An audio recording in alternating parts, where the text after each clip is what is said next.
Welcome to the Black Gay History Channel. Please share this video and subscribe to this channel for more captivating content. Thanks to my historians in the comments, I was put on to this amazing historic action series, Spartacus, which came out in 2010.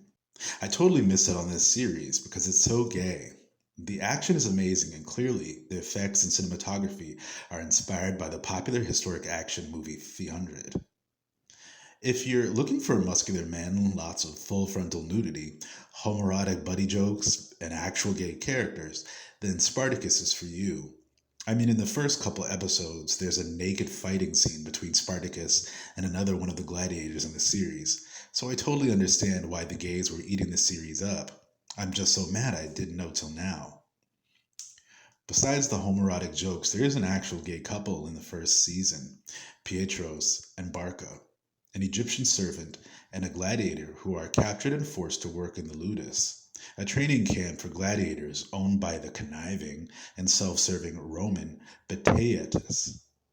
Though the series focuses on Spartacus, a newly captured gladiator who was forced into fighting in the gladiator colosseums for his supposed war crimes, Petros and Barka are passionate lovers who share a cell at the Ludas, and all the other gladiators know that Petros and Barka are in love.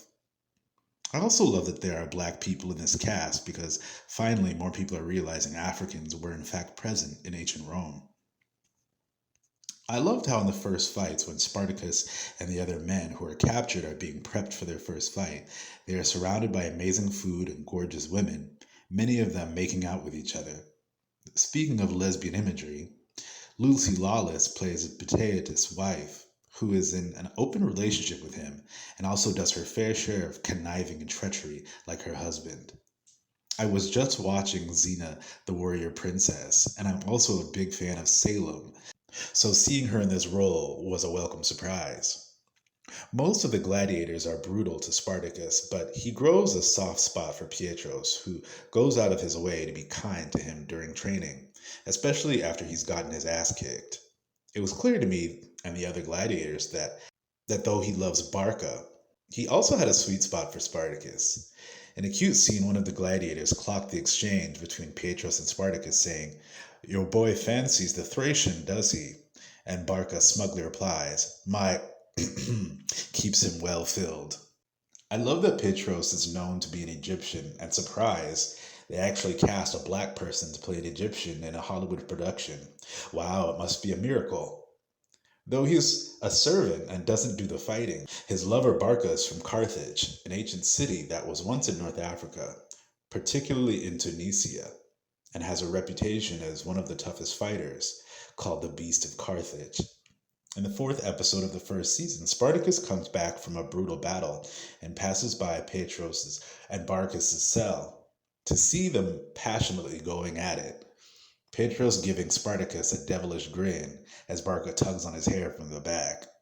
I lived for that scene. I was screaming. You could tell that Petros loved that Spartacus caught them. In the fifth episode, Barca is summoned by their boss, Bataetus, on a secret espionage mission to eliminate his enemy's entire family. And though Petros fears the worst, Barca assures him that he will be able to make enough money to buy both of their freedom so they could be together outside of bondage.